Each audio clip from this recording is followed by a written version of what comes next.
বলছি স্যার, আমার মনে করেছেন? বলছি কখন আসবে ফুটোরা? স্যার ওরা তো বলেছে রাত্রে 12:55 সময় আসবে। তা এখন বাজে কটা? এই স্যার সবে 8টা বাজিছে। আর কতক্ষণ এই পায়খানার ভিতরে বসে থাকা যায় বলো তো দেখি? স্যার সেটা তো আমিও বুঝতে পারছি, কিন্তু পরিস্থিতি যা, যে কোনো সময়ের ভিতরে চেকিং আসতে পারে। আমার ওই বন্ধুরা ফোন করেছিল যে ওদের হসপিটাল সব তন্ন তন্ন করে খুঁজছে। তা আপনাকে আমি কোথায় রাখবো বলেন?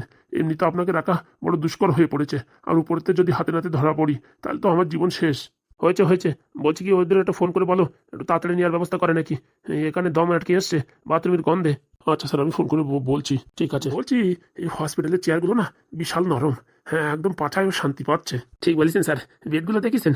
একদম গদি গদি। ওই শালা প্রাইভেট হসপিটাল না, এর জন্য এত কায়দা করম করেছে। সরকারি হসপিটাল হলে এরকম হতো না। হ্যাঁ স্যার ঠিক বলেছেন, আমাদেরও দেখেছেন চেয়ারগুলো কিরকম, মানে কি একদম বেড দিয়ে বানানো। উরি বাবারে বাবা, বসতে বসতে একদম সব কিছু শক্ত হয়ে গেছে। বলছি এরকম একটা চেয়ার কিনলে কিরকম হয়? ও স্যার দাম আছে বললেই হবে না। বলছি কোনো জায়গাতে ফাও আটকানো যায় নাকি? তাহলে সেরকম নতুন একটা মুরগা বানাতে হবে, তার কাছ থেকে একটা চেয়ার চাই নিতে হবে। তা কতটা খারাপ বলুনি, দেখতে হবে। এই চেয়ারে বসে মনে হচ্ছে সারাদিন বসে থাকি, কোনো অসুবিধা নাই, মাজার সমস্যাও হবে না যা দেখতেছি। সে নয় বুঝলাম স্যার, বলছি এখনো ডাক্তার তো আসলো না, কোথায় গেল? ওর কম্পাউন্ডার যে বললো যে উপরেই আছে, আমরা তো বসে আছি, কোথায় গেল মালটা? আমার মনে হয় ওই যে হাগু করতে গেছে। যা তো ওটা নড়াচড়া দাও, কতক্ষণ আর বসে থাকবো? ওদিকে এমএলএর বউ আবার মাথা খারাপ করে ফেললো যে বিকেলের ভিতরে ওরা স্বামীকে খুঁজে দিতে হবে। রাত্রি 8টা হয়ে গেলে এখনো কোনো খবর পাওয়া গেল না। আর 2-3টে হসপিটাল বাকি আছে, তন্ন তন্ন করে সবগুলো খুঁজে ফেলাইছি। আসল কথা, প্রথমে এই হসপিটালটা ভালো করে খুঁজিনি। আমার মনে সন্দেহ যেখানে থাকলে থাকতেও পারে। হ্যাঁ আমারও তাই মনে হয়, এখানে বেডপত্র এত নরম, মনে হচ্ছে কি সব ঘুষির টাকায় মাল কিনা। কে জানে। আসেন আসেন। বলছি স্যার, হঠাৎ করে আপনারা কেন? এসে বুঝি অন্যায় করে ফেলেছি? না স্যার, অন্যায় করবেন কেন স্যার? এমএলএ কোথায়? এমএলএ কোথায় মানে বুঝলাম না স্যার। ভালোই ভালোই বলে ফেলাও, না তো তোমার অবস্থা এমন করবো, হসপিটাল চালানো তো দূরের কথা, এই 30 মানে তুমি দেখতে পারবা না, এরকম অবস্থা করে রাখবো। না না স্যার, মালটাকে কালকুটিতে বন্দি করে গরম লোহার সেক দিয়ে স্যাক দেবো। বলছি স্যার, আপনারা কি বলছেন কিছু বুঝতে পারছি না। গোপন সূত্রে জানা গেছে তোমার হসপিটালে এমএলএ কে লুকিয়ে রেখেছো। কি কি কি বলছেন স্যার? আমি কেন লুকিয়ে রাখতে যাবো? সেদিন আসলেন, সেদিন তো আপনাকে বললাম তোমার হসপিটালটা সেদিন ভালো করে গ্রাহ্য করে খোঁজা হয়নি, তার জন্যই আমাদের সন্দেহ যে তোমার হসপিটালই আছে। স্যার বলছি ওইভাবে সন্দেহ করাটা কি ঠিক হবে? মানে কি বলতে চাইছো? না মানে স্যার, আমি হচ্ছে একটা সত্যবতী ডাক্তার, আমি এসব দুষ্কৃতি ফুষ্কৃতি কিচ্ছু করি না। আর আমার উপরে এরকম দোষ দিচ্ছেন? সৎভাবে ডাক্তারি করলে এই যে নরম গদি চেয়ার, এই চেয়ারটা জীবনে কিনতে পারতি না। আমার যা মনে হয় এই চেয়ারের দাম কমসে কম 15 থেকে 20 হাজার আছে। তা হবে স্যার, তাহলে এত টাকা কোথায় পালি? বলছি স্যার, তিলে তিলে গায়ের রক্ত জল করা টাকা দিয়ে কিনা, হতেই পারে না। এসব হাবিজাবি কথা বলবি না, সত্যি করে বল, সব ঘুষির টাকায় মাল কিনা তাই না? না স্যার, কি বলছেন স্যার? আমার মাথায় দেখেন স্যার একটাও চুল নেই। হ্যাঁ, এত বছর ধরে টেনশন দিয়ে কাজ করতে করতে এই সামনের বছরই তো এই হসপিটালটা একটু সাজিয়ে গুছিয়ে তুলেছি। বলছি এরকম চেয়ারের একটা ব্যবস্থা করে দিতে পারবি আমারে? মানে স্যার বুঝলাম না। এরকম একটা চেয়ার আমি কিনবো, আমার ওই ইসে পুলিশ স্টেশনের দরকার। ওই চেয়ারগুলো সেরকম একটা জুতির না। বলছি স্যার, আমার একটা জানাশোনা দোকান আছে, সেখানে গেলে অনেক কমে দিয়ে দেবে। আমরা ওখানে অনেক মাল কিনি তো, আমাদের সাথে ভালো একটা পরিচয় হয়ে গেছে। আমি বাপ ওই পয়সা দিয়ে কিনতে পারবো না চেয়ার। ফ্রিতে পাওয়া যাবে এরকম কোনো রাস্তা আছে? আগে ফ্রিতে পাওয়া যাবে মানে বুঝলাম না। বলছি তোমার কাছে কি 2-4টে এরকম এক্সট্রা চেয়ার আছে? তাহলে দুটো দিতে। না মানে স্যার, আমার কাছে আছে একটা চেয়ার, ওই একটা চাকা একটু ভেঙে গেছে, ওটা একটু রিপেয়ার করে নিলে পারে ভালো হয়ে যাবে। সেটা বসেও কি এরকম আরাম? একদম স্যার। তাহলে ওটা দেওয়ার ব্যবস্থা করো। আপনি চিন্তা করবেন না স্যার, আমি কালকে ওটা সারিয়ে আপনাকে 1-2 দিনের ভিতরে পার্সেল করে পাঠিয়ে দেবো। সে নয় বুঝলাম, এতক্ষণ কোথায় গেছিলে? তোমার এখানে আমরা আধা ঘন্টা হয়ে গেছে বসে আছি, কোথায় গেছিলে? ওই স্যার, পেটে একটু কামড় দিচ্ছিল তো, তাই একটু হাগু করতে গেছিলাম। এমন তো না পায়খানার ভিতরে এমএলএর বাচ্চাকে সারিয়ে রেখে আইসো? কি যে স্যার বলেন, আমার মতন এইসব গরিব মানুষের হসপিটালে এমএলএ বাবু কি থাকতে পারে? আর উপর থেকে পায়খানার কথা বলছেন, ওইসব জায়গায় কি মানুষ থাকতে পারে? ওসব বললে তো হবে না, আমরা তো সব জায়গা সার্চিং করে দেখবো। হ্যাঁ স্যার দেখেন স্যার, বলছি ওই হাগু সেন্টারে না, এই যে একটু আগে হেগে আইসি, তো জল দিতে ভুলে গেছি, মানে জল ট্যাঙ্কিটা ফুরাই গেছে স্যার, বুঝছেন? তাই এখন জলটা উঠাইয়ে দিয়ে নি, তারপরে গিয়ে দেখবেন। মানে মানে ওই জ্যান্ত গুড় হয়েছে স্যার, কালকে একটু বিরিয়ানি খাইছিলাম তো, বিশাল পচা গন্ধ, তাই একটু জলের অভাবে জল ঢালতে পারিনি। আর আমজাদা নিকুচি করেছে তোর পাইকানার। হ্যাঁ, শালা বিরিয়ানি খাওয়া হাগা ওখানে দেখে আর আমাদের দেখতে বলতিস? হে যে স্যার, আমি কোথায় বললাম? আমি বললাম স্যার ওখানে গেলে একটু সাবধান, সেই কথা বলে আইসি। তোমার যে আর কি বলবো? হ্যাঁ, পায়খানায় হেগে আসো তো জল দাও না, এটা কোনো মানুষের পরিচয়? বলছি স্যার, বিশাল জোরে হাগু লেগেছিল, আর চেক করিনি জল আছে কিনা, ঝড়াত করে মেরে দিছি। তারপরে দেখি ট্যাবে দেখছি জল আসছে না। তারপরে কি করব, ওখানে টিস্যু পেপার দিয়ে কাজটা চালিয়ে এই আসলাম। এখন ভাবিছি জলের বটনটা দেবো, হঠাৎ দেখি আপনারা সামনে, তাই কথা বলতে বলতে ভুলে গেছি। ছি ছি ছি ছি, এত বড় একটা ডাক্তার হয়ে তুমি এই মানে পায়খানা হাগু করে জল দাও না, এসব কোনো কথা হলো? স্যার সব পরিস্থিতির শিকার, এরকম জোরে হাগু হয়েছে তা বলার বাইরে। একটু কম কম করে খাইও, আর আমার ওই একটা চেয়ারদের ব্যবস্থা করো। আচ্ছা স্যার, চেয়ার আমি পাঠিয়ে দেবো। তাহলে চলো ছোট বাবু, এখানে আর কি জন্যই বসে থাকবো? কি একটা বিশ্রী গন্ধ আসছে। ওই স্যার আমার যতদূর মনে হয় পশালা পচা বিরিয়ানির গন্ধ। চলো চলো চলো, তখন থেকে একটা কুইয়ে গন্ধ আসছে আর কি বলবো। চলেন স্যার চলেন, কি পচা গন্ধ আসছে। শালা এরকম কাশিও মানুষ দেখিনি। এই শোনো ডাক্তার, তোমার এখানে চলে যাচ্ছি বলে ভেবো না যে তুমি নজরের বাইরে, বুঝতে পারিছো? যদি কোনো সূত্রে জানা যায় যে তোমার এখানে এমএলএ আছে, তাহলে বুঝো তোমার কপালে কত ধানে কত চাল, সেটা একটু তুমি আইডিয়া করে রেখো। গরম রড দেখিছো, গরম করে পাশায় পুরো স্যাক দেবো, মানে দেখো কেমন লাগে, তারপরে বরফ ঘষে আবার স্যাক দেবো। না স্যার সত্যি বলছি, আমার এখানে নেই। তুমি কথা বলো না তো, আগে তুমি ওই হাত হাত ধুয়ে আসো। আগে স্যার মোটরটা অন করছি স্যার, তাড়াতাড়ি করো, গন্ধে থাকা যাচ্ছে না। চলো চলো। এ কি বিপদ থেকে বাঁচলাম রে, এ কি বিপদ থেকে বাঁচলাম। আজকে কোনো কারণে যদি পায়খানা গিয়ে দেখতো এমএলএ বাবু ওখানে বসে আছে, তাহলে তো আমার জীবন পুরো শেষ হয়ে গেছিল। অতি চালাকের গলায় দড়ি, এখানে না রাখাটাই ভালো। যে করে হোক তাড়াতাড়ি এখান থেকে খেদাই দিতে হবে। ঝপাত করে ফোন করি তো ফুটোদেরকে। ফুটো ফুটো ফুটো কই গেল রে? লেলো লেলো লেলো লেলো, পুরো পুরো পুরো পুরো কি হলো, উঠাচ্ছে না কেন? কে ভাই ফুটো, ওরকম টেনশন আছে যে? টেনশনে থাকবো না, একের পর এক ফোন করেই যাচ্ছে। এইটুক সময়ের ভিতরে 15 বার ফোন করেছে। কে করেছে 15 বার ফোন? কে আবার করবে? ওই হসপিটালে তো ফোন করতেছে ওই এমএলএর বাচ্চারা আনার জন্য। এবার কি হবে ফুটো? সেই তো আমিও ভাবতেছি। নিজের মুখে যাই কথা দিয়েছিস, এখন কথা রক্ষা না করতে পারলি তো সবকিছু কেরোসিন তেল হয়ে যাবে। আরে তুমি চাপ নিও না, নেদন তো বলিছে ওইসব দেখবে। তাহলে আর আমার কোনো টেনশন নেই, আমি তো ভুলেই গেছিলাম। বলছি কি, ওই নেদন কোথায় গেছে? আরে নেদন তো গেছে হসপিটালের দিকে গেছে, নেদন আর লাল ব্যাটারি গেছে। বলছি হাগুদা, ওরা যদি ম্যানেজ করতে না পারে, তারপরে যদি এমএলএ ওখান থেকে বেরোয় এসে আমারে গুদুম গাদাম করে মারিয়ে যদি জেলের ভিতরে ভরে দেয়, তখন কি হবে? আরে নিশ্চিন্তে থাক, নিশ্চিন্তে। নেদন যখন গেছে কিছু না কিছু একটা হাল বের করেই ছাড়বে। আরে দেখি যে ডাক্তার 10 বার করে ফোন করতেছে, তা আমি কি করবো? উঠোস না উঠোস না উঠোস না, ওর একটা ব্যবস্থা হবে। হ্যাঁ ফুটোদা, ওই ফোন উঠোতে যাইও না, তারপরে কোথা থেকে কি হোক বলে দেবা, তারপরে কেস সব গড়বড় হয়ে যাবে। তাহলে কি ফোন কি বন্ধ করে রাখবো? হ্যাঁ ভাই বন্ধ করে দে, বন্ধ করে দিলি ঝামেলা গেল। বলছি এবার বন্ধ করে দিলি ঘাপাত করে ওর বাড়ির লোকজন পাঠাবে না তো? সেও শালা আর এক জ্বালা। বলছি কি, বরং সাইলেন্ট করে রেখে দাও। বলবা কি যে আমি দেখিনি, সাইলেন্ট করে ওই একটা প্লাস্টিকে মোড়াইয়ে ওই চালের মাথায় উঠে রাখো। হ্যাঁ, যাতে বৃষ্টিতে ভিজে আমার মোবাইলটার পান মেরে যাক। তাহলে কাজ করো, ওই আন্ডারপ্যান্টের ভিতরে ভরে রাখো। কোথায় রাখতে এসে আমি বুঝবানি, অত জ্ঞান দেওয়া লাগবে না। ওই বাড়িতে কেউ আছে? কি হাগুদা, মনে হচ্ছে ওই বিয়ের আওয়াজ। বাস যখন ঢোকে না ঝাড়ের ভিতর থেকে, আসলাগুলো আমার পিছনেই আসে। কি ব্যাপার, কথা বলছি কেউ কথা বলছেন না যে? দেখতেই যখন পাইছেন আর কথা বলে কি হবে?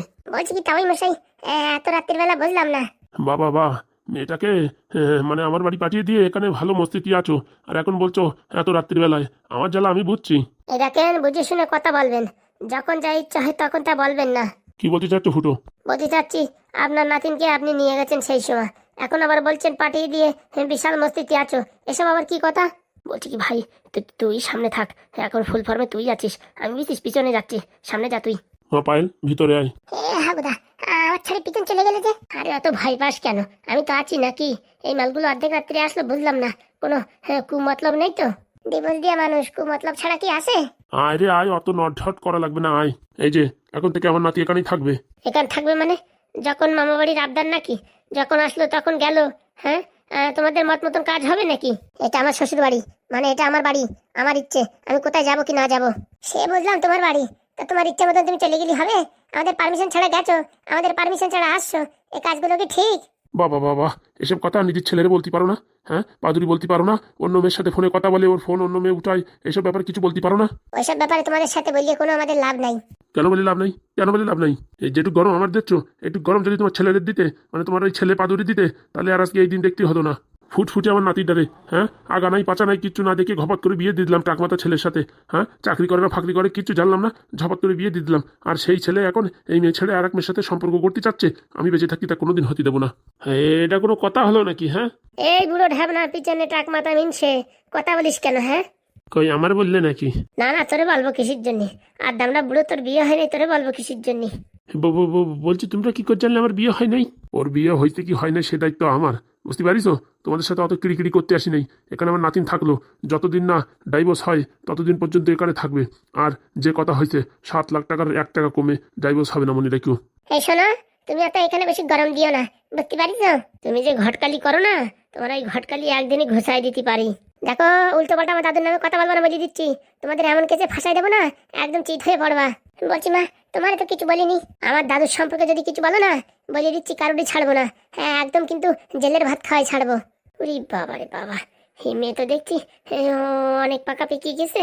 আর এখানে আমার নাতিন থাকবে, তার গায়ে যদি কোনো একটা আঁচড়ও লাগে না, আমি বলে দিচ্ছি কাউরি ছাড়বো না। আমি এখন যাওয়ার সময় পুলিশ স্টেশনে এফআইআর করে যাব যে আমার নাতিনির যদি কিচ্ছু হয় তাহলে এই সব কিছুর দায়ী হচ্ছে এই ফুটো।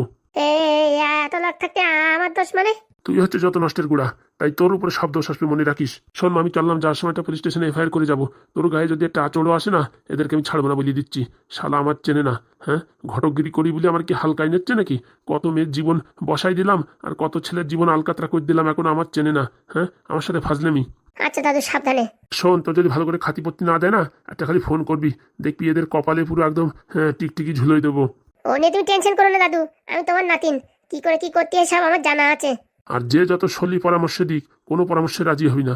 তোর একটা টার্গেট ডাইভোর্স, বাস টাকা নিবি, তারপরে এই বাড়িতে যাবি, তার আগে কোনো কিচ্ছু না। আচ্ছা দাদু, সময় মতন খেয়ে নিও। ও নিয়ে চিন্তা করো না, সামনে আমার বিয়ে তো, এই কদিন আমাদের বাড়ি থাকবে। শুনলি তো, এই কদিন ওদের বাড়ি থাকবো, খাওয়া দাওয়া সব ওদের বাড়ি, বুঝতে পারিস? আচ্ছা দাদু। আর তোর বাড়িতে যা বলে আইছি তা সব মাথায় রাখবি। আচ্ছা কোনো রকম ফাজলামি বজ্জাতি করার চেষ্টা করলি খালি আমার একটা ফোন করবি, বাকি আমি দেখে নেবো। ঠিক আছে। চল, দাঁড়ায় দাঁড়ায় দেখছিস কি? চলো।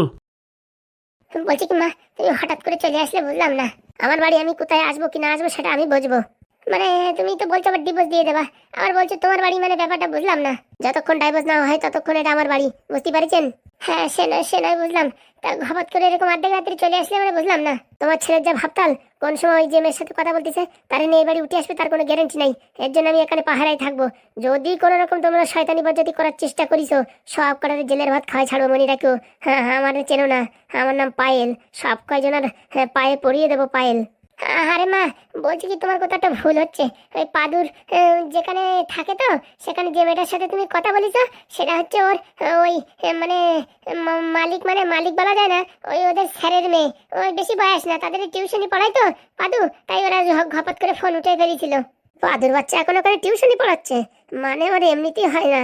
দাঁড়াও, টিউশনি পড়াও যা পড়াও, আমার টাকা না পারি পারে না, সব কটার রক্ত বের করে না ফিল্টার করে করে বিক্রি করবো, মনে রেখো। এ ভাই ফুটো, কিছু বলছিস না যে? ওটা কি বলে গেল, যাওয়ার সময় নাকি এফআইআর করে যাবে। আরে মেয়ে তো সুবিধার না, খালি খালি চিচামিচি করে আমাদের নামে কেস দিলি। ও শালা আমি যাইয়ে দেখেছি, জেলে বাড়োই কম বাড়োই না, বুঝতে পারিস? আগের বার তো জানাশোনা ছেলে বলে কম বাড়ি খাইছি, নয়তো মেয়ে ছেলে কেসে না উড়ন্ত কেলান দেয়। আমি বাপু ওর ভিতরে নাই, যা করতে হবে নেদনার পাদুই করবে। আমি ভাই এই মেয়ে ছেলে কেসে নাই, অন্য শালা অন্য কেসে দাও, ওই সব আমি নিপটাই দেবানি, কিন্তু এই মেয়ে ছেলে কেসে বাপু আমি যাতে পারবো না। একবারে যাই দেখেছি, ও শালা গরম লোহার সিট পাশায় বাড়ুয়াই, আর ওই বরফের উপরে বসায়। শালা কম কষ্ট না বিরাট কষ্ট। কি বলছিস, গরম রড দিয়ে বাড়ি দেয়? তাই না তাই কি? জানে বাবা, আমার পাশা তো তাহলে পুড়িয়ে পুরো কালো হয়ে যাবে। সে তুমি এখন বোঝো, কালো করবা না সাদা করবা। বলছি আমি কোন রূপে থাকবো, তখন থেকে দাঁড়িয়ে আছি, তোমাদের কি আক্কেল জ্ঞান নাই? ওই তো মা, আগে যেখানে থাকতে সেখানে। আমি ওর রুমে থাকতে পারবো না, তোমার বউর মাথায় জমের হুকুন, ওর রুমে আমি থাকতে পারবো না, আমার সেপারেট সিঙ্গেল রুম চাই। সেপারেট সিঙ্গেল রুম তো এখন দেওয়া মুশকিল। তাহলে কেন দাদুর এখনই ফোন করবো? না না, আমরা দেখছি, গুছাই টুচাই দিচ্ছি। তুমি বরং ওই বাইরের সোফায় টুকুন বসো, ততক্ষণ আমরা একটা রুম টুম খালি টালি করে দিচ্ছি। আর আমার বিশাল খিদে পেয়েছে, গরম গরম লুচি আর কচুরি, তার সাথে ঘুগনির ডাল বানায় আনতে বললে ঢ্যাবনা তোর বৌরি। হ্যাঁ আচ্ছা এক্ষুনি বলছি। বলছি কি মা, যতই যা হোক একটু সম্মান দিয়ে কথা বলো, যতই হোক তোমার ওই কাকা শ্বশুর কিন্তু। আমি সাধারণ শ্বশুর মশুর কারোরই মানি না, যার বড় এত চিটিং বাস তার আবার শ্বশুর কোথাতে আসে। কিলো করিস রে, চারিদিকের বিপদ মনে হয় আমাদের বাড়ির উপরে আসতেছে, বুঝতে পারতেছি না। বলছি কি ভাই, ওই মোড়ের মাথায় একটা পুজো আর্চনা করার দরকার, সব গ্রহর দোষ মানে আমাদের বাড়ির দিকে আসতেছে, তাই দেখি করতে হবে কিছু একটা। বলছি তিন মূর্তি এখানে দাঁড়ায় থাকবা নাকি আমার রুমটা ক্লিয়ার করার ব্যবস্থা করবা? দিচ্ছি মা দিচ্ছি, হ্যাঁ দিচ্ছি।